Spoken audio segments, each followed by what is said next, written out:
Yo, I definitely won't listen to King Carson because he's now mainstream and he used to be underground and I only like underground music, so since he's going on the top now, I just don't listen to his music. You know what I mean?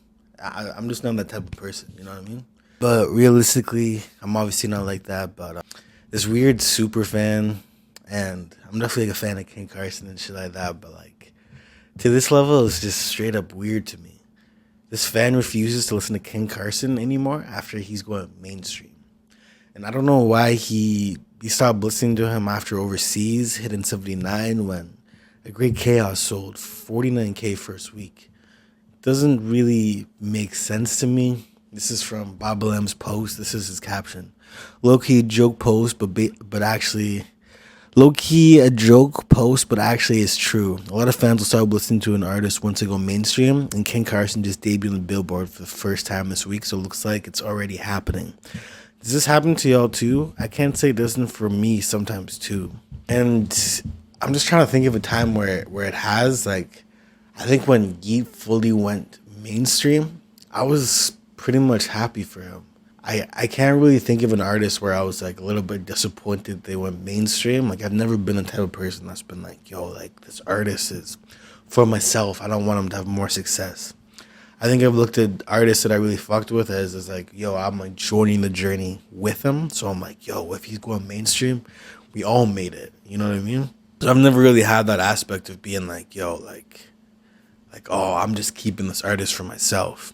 You know, like I guess when Ye fully went mainstream, I was like, oh, I'm like kind of surprised. I didn't think a lot of people would fuck with this music or really understand it, but I've never been like, oh no, like, oh, like I can't listen to this artist anymore. It's not cool anymore because he's going mainstream. Let's just kind of check out what this guy said. So Rap Alert posted Ken Carson earned his first Billboard Hot 100 entry as his new single Overseas debuts at number 79. And then this guy named Osama Son. You know what's actually crazy? This guy followed me on Twitter yesterday. Yeah. I just put it together. It's the same guy. I may give this guy a follow back. You know what I mean? Might as well. But he's he's a very interesting character. He's like, it's so over. Goodbye, Ken. I'll miss you. We'll never forget all the times we had. You new gens can have them. Yo, I didn't know that was him. I don't know. This is like a little bit of like an industry bot planted by Opium label. Maybe this guy's tapped in. Maybe I should follow this guy back. Maybe he's part of the label Opium. You know, maybe he has some connections and watches my shit. You know, and then he said, I can never F and win. Ken is effed. Gone to mainstream officially. I feel like Naruto begging Sasuke to not go, even though he knew it was hopeless. I don't like when people use this weird font on Twitter because I can't read handwriting very well.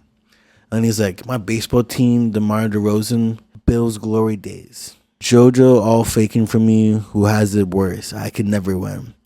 Yeah, I don't really know. Is it bad that I can't read handwriting? You know what I mean? Like, it's just like, I think I'm just so used to just normal cap locks or whatever writing on Twitter that this just like throws me off like so heavily. You know what I mean? Like just straight up so heavily. But yeah, I've just never really had a situation where, you know, I was upset that my artists from the underground went mainstream.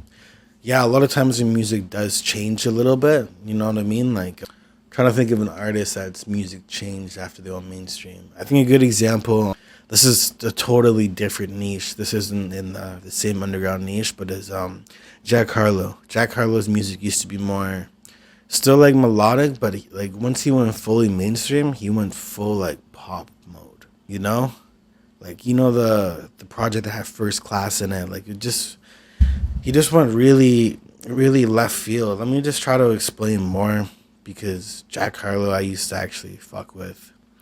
And something that's really weird, for whatever reason, like I've always just had a thing for like that. I just really enjoyed white rappers more than, not necessarily more than black artists, but like there's a lot of white artists I like a lot.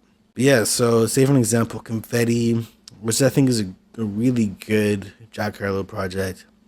Kind of melodic. He was starting to get close to being mainstream, not quite to the point where he's mainstream.